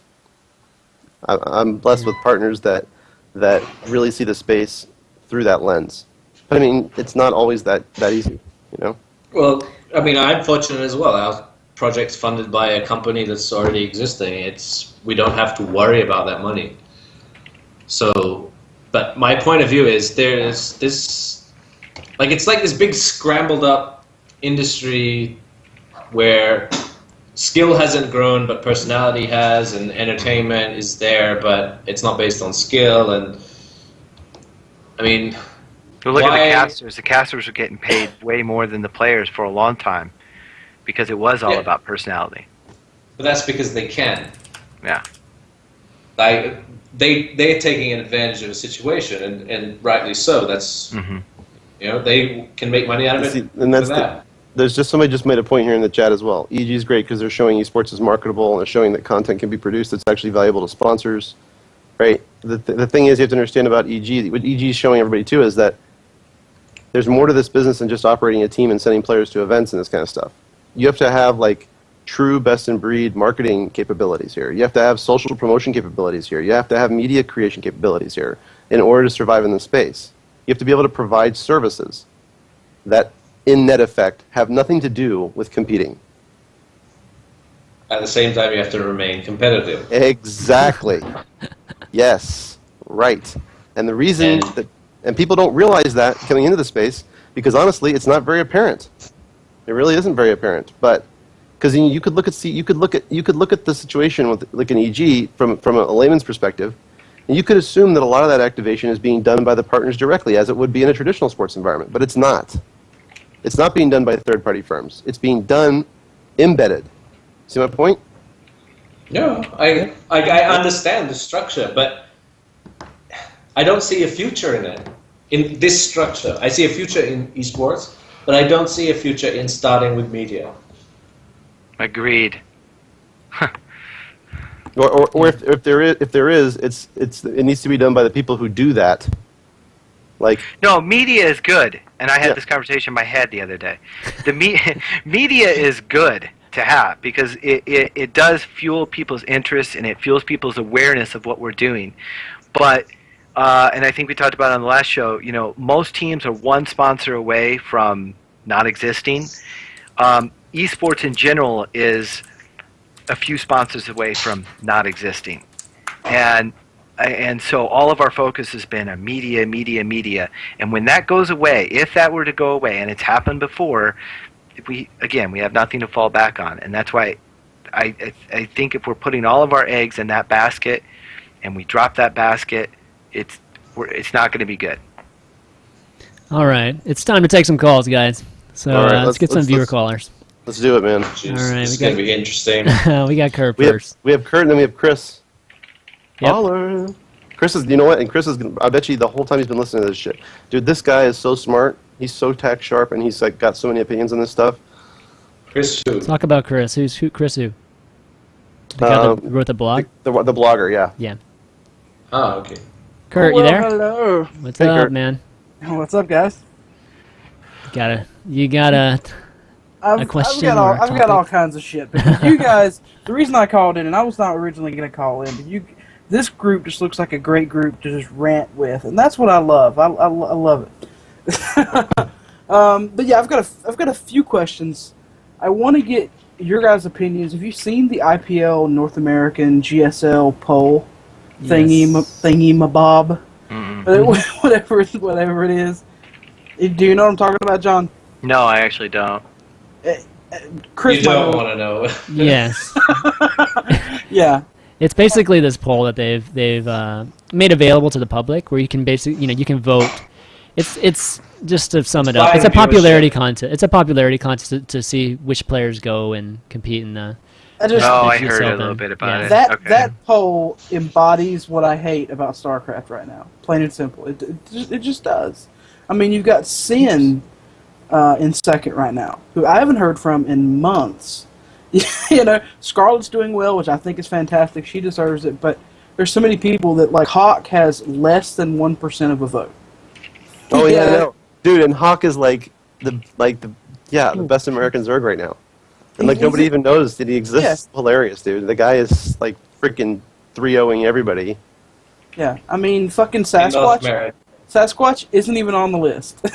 And it's just like, I don't get it. I don't get it, and I want to get your guys' opinions, because Chris, I know that you are one of the eternal optimists that I keep on talking about. And I was like, well, they'll eventually break in and stuff like that. But Hawks had those 2 events now that you talked about. Hawks he's still obscure as shit. No, I can't get Hawks streamed on Team Liquid. Okay. I can't even get anybody at Team Liquid to fucking return my call about getting Hawk stream, because they know that's what I'm asking for. And the guy just beat Locira, Huck, took these 2 people out of MLG, and won ESWCNA.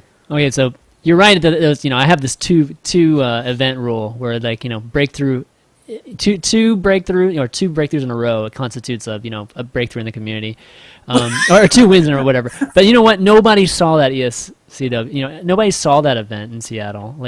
Nobody knew about it at all. So, I'm basically telling folks that, hey, Hawk, 3-0 Tuppy and Idra at that event, but nobody knew about it, So that's why, Kurt. That one almost didn't even count. Okay, so what you're saying is he needs 1 more then. Okay, I got you. Yes. Well, I'll be back then.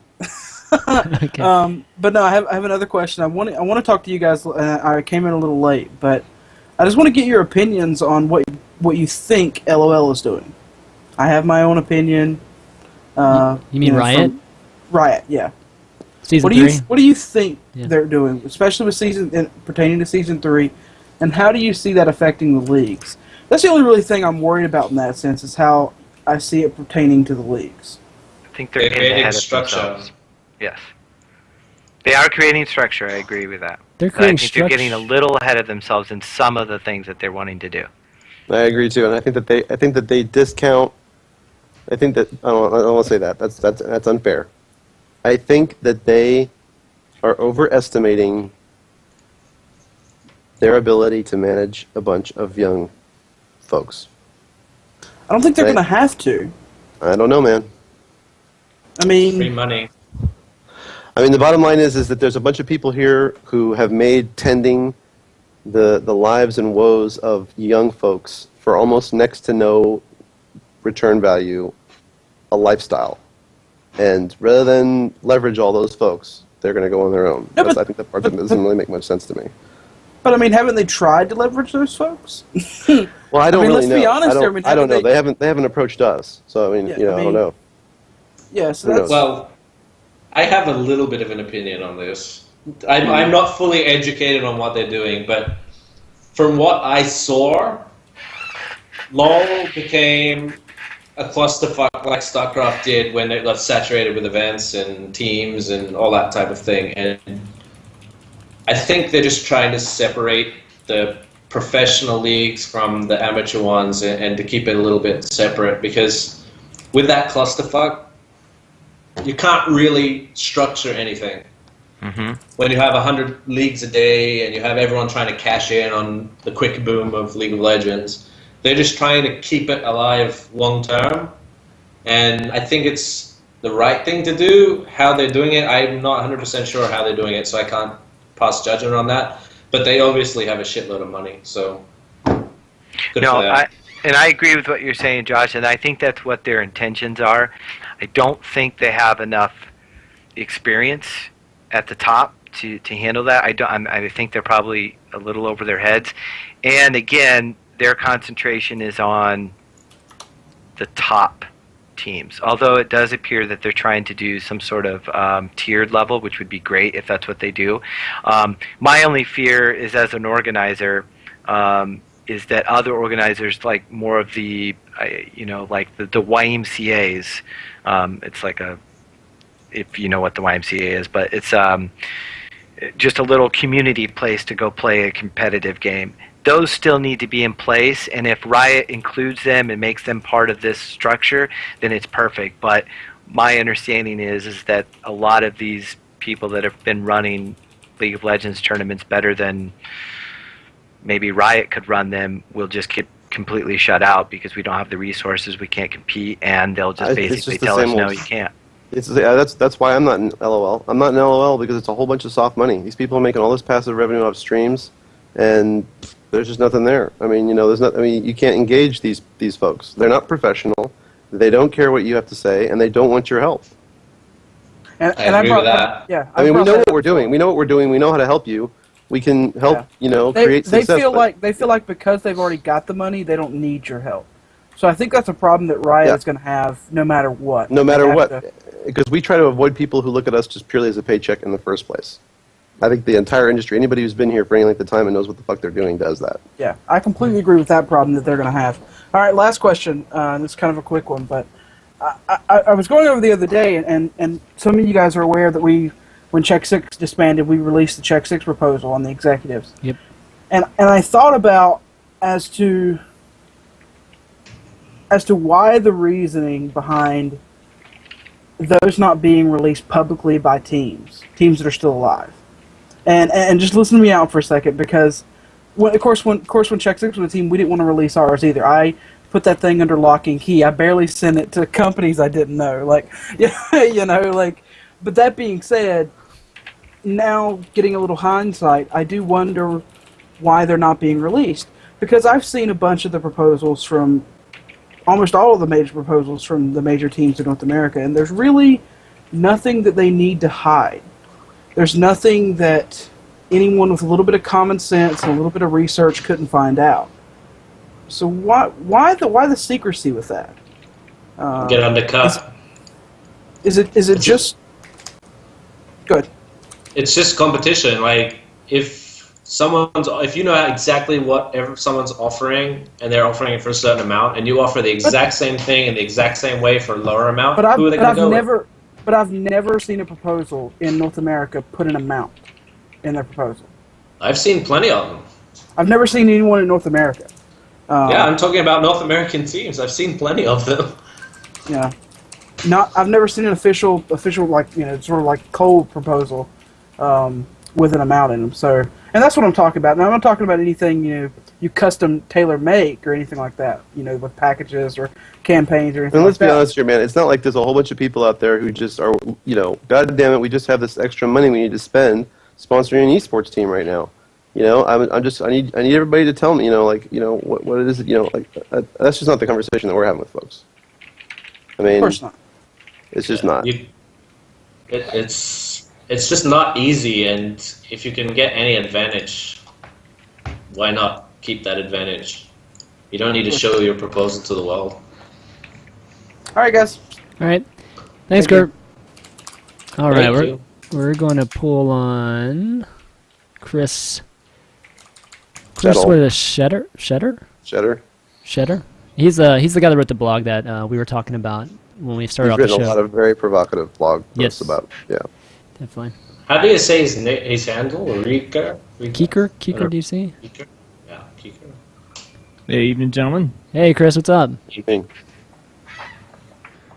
Not a mucho. So you've been listening to this conversation tonight. What's your thinking? I've had it open. Yep.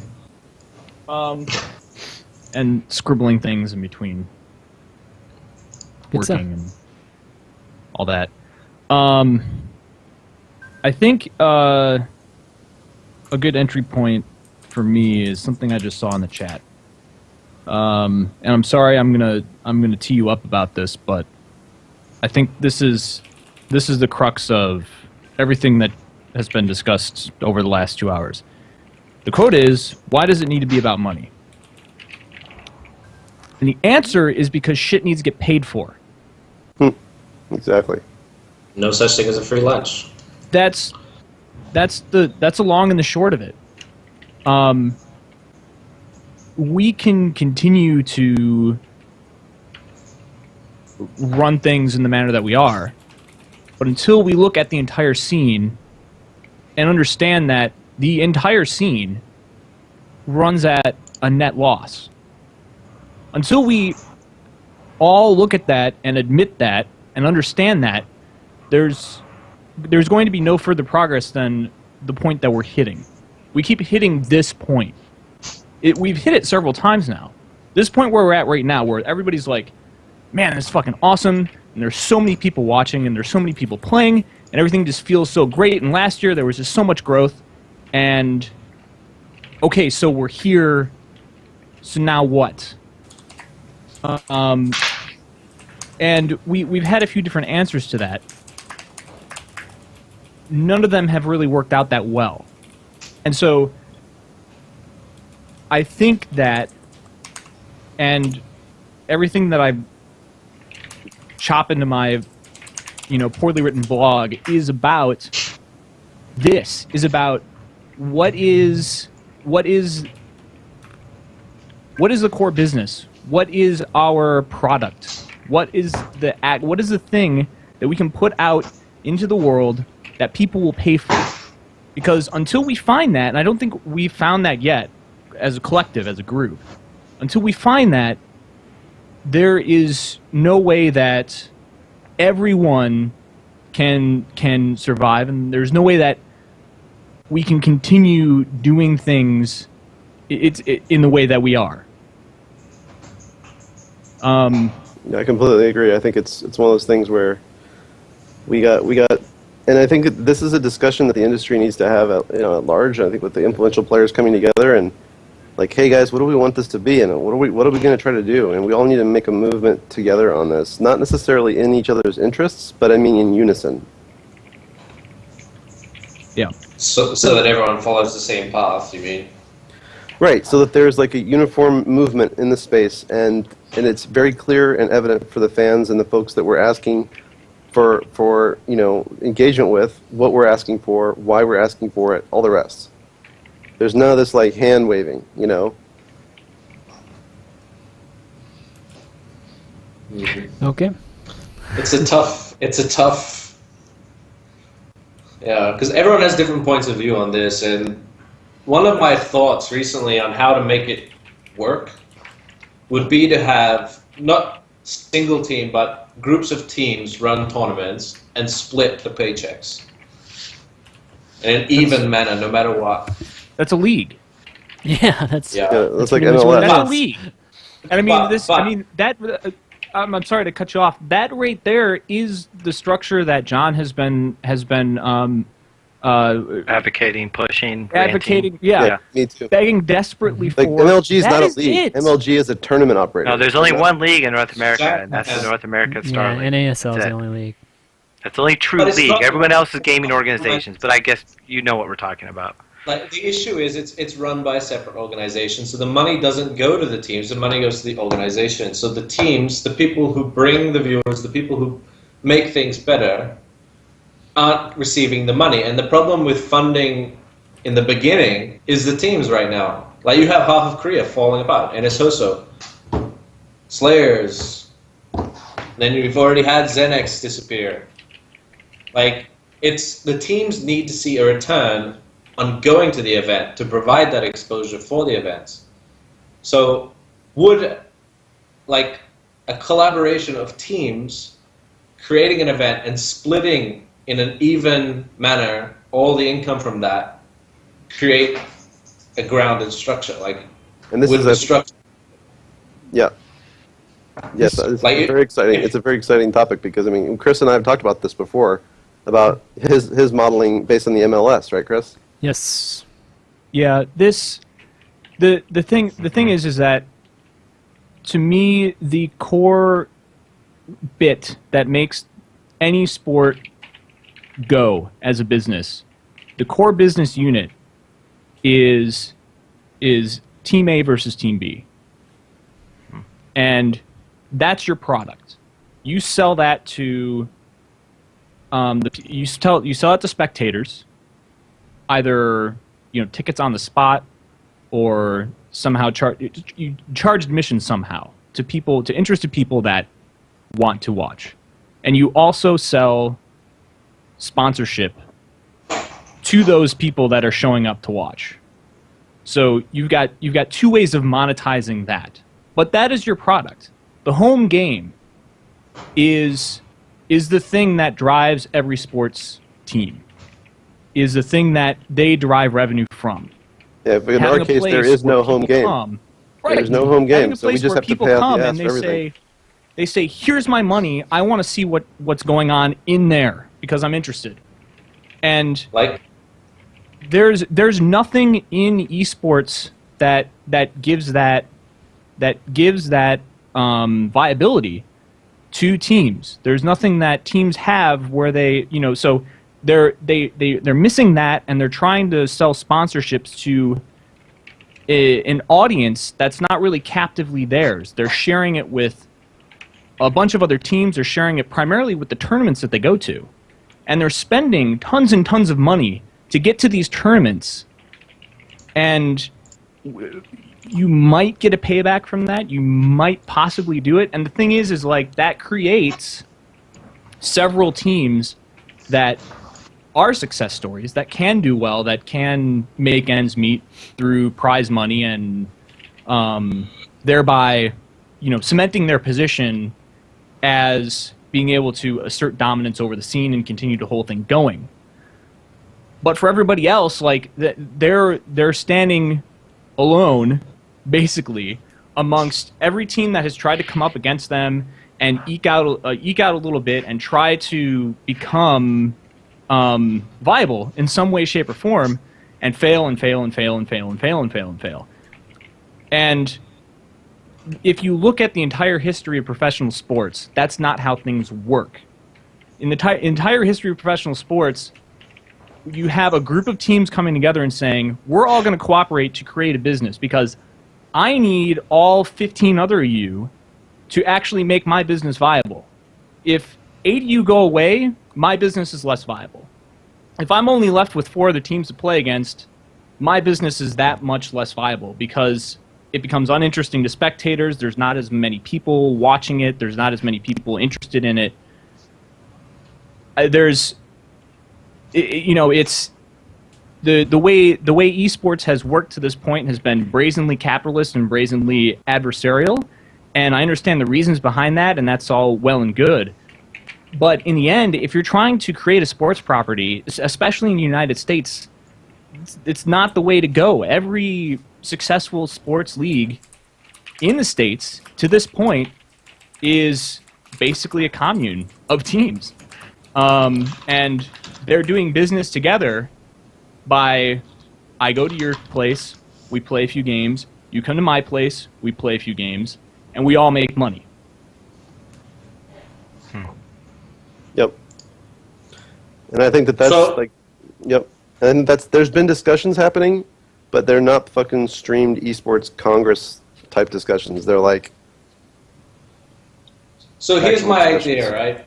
Just something that popped into my head, unpolished thought. Let's say that this did happen. A collaboration of teams came together, and you're talking about the home game. So in normal sport, is the home team gets a higher percentage of the income, correct? Typically, yeah. Right. So there's usually some sort of profit sharing, but they take the lion's share. Yeah. Right. So in order to create the home team, if every team had a set of event organizers and they profited a larger percentage from the event that they casted, so like it would be split. There's 32 games or whatever, you cast this day, you cast this day, you cast this day, you cast this day, and the income is done that way. That way, if you have more pull on viewership, your home game, as it will, makes you more money. Does that make sense? It does. Are you following? So I am, and actually the core example of, I think, a league that is running quite well and is quite stable and will actually be pretty free from labor stoppages and all of the typical sports business related bullshit that happens in sports leagues that have been around, closer to a century at this point, or less so, but like the labor stoppages that we see with Major League Baseball, hockey, referees fucking off in the NFL, that sort of stuff. The one structure that has been largely free of that sort of thing has been Major League Soccer, which has played since 1996 with relatively few stoppages. They've had a scare here and there, but they've been able to figure it out relatively quickly. But the structure of MLS is unique in that it is one business. It's one LLC that everybody owns a chunk of it.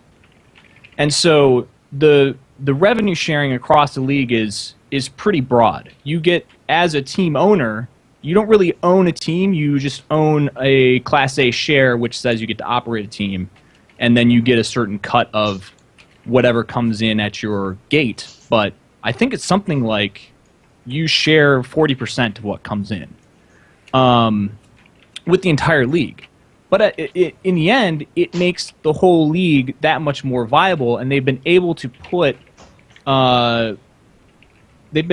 soccer franchises in places that wouldn't really be able to have sustained them on their own without that sort of support for the nearly 20 years that it's taken to get to this point where most teams are being able to keep attendance up over 10,000 on average over the course of their 32-game season and that sort of stuff. And while they're not, I don't think they've made back everything they put in yet, but they're certainly on their way to doing so. And if we're talking about team sports, I think that the models that we should be looking to are already operating and are already there. And I think there's an unwillingness to learn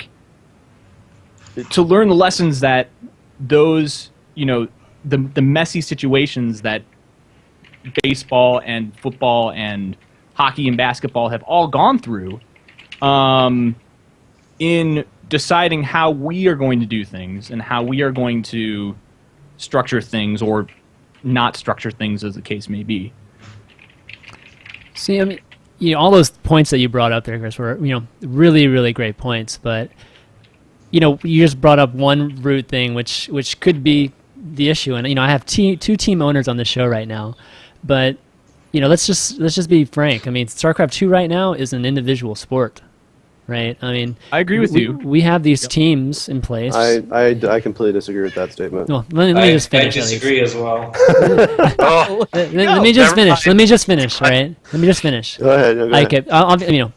So there are groups of people that help these players, no doubt about it. And you guys, that's what you guys do. But when we're just looking at the pure competitions, it's more like tennis than it is like football. Because the sport itself, we're looking down to the fundamentals. The sport itself does not require a team, right? The competition doesn't actually require, a 12-man team to participate in it, right? No, you can play in StarCraft 2 and not be sponsored, not have any affiliation to any team whatsoever. Yeah, so is maybe is maybe just really the role of the team should really be changed. The team should be more management companies and management/marketing companies for these players. They still deal with the sponsorships and that kind of thing for the players versus forcing this team model into, I feel like, an environment that's not even. You look at Quantic, or you look at even FXO to a certain degree. I think all modern esports teams, tier 1 teams anyways, we are part agency, part training camp, part management, logistics. I mean, Everything. the teams, the teams are the teams themselves. But I mean, even just within StarCraft 2, just our StarCraft 2 division itself. I mean, the fact is that it takes a lot more than it takes a village to raise a child, right? It definitely takes a village to create a top flight StarCraft 2 competitor. Period.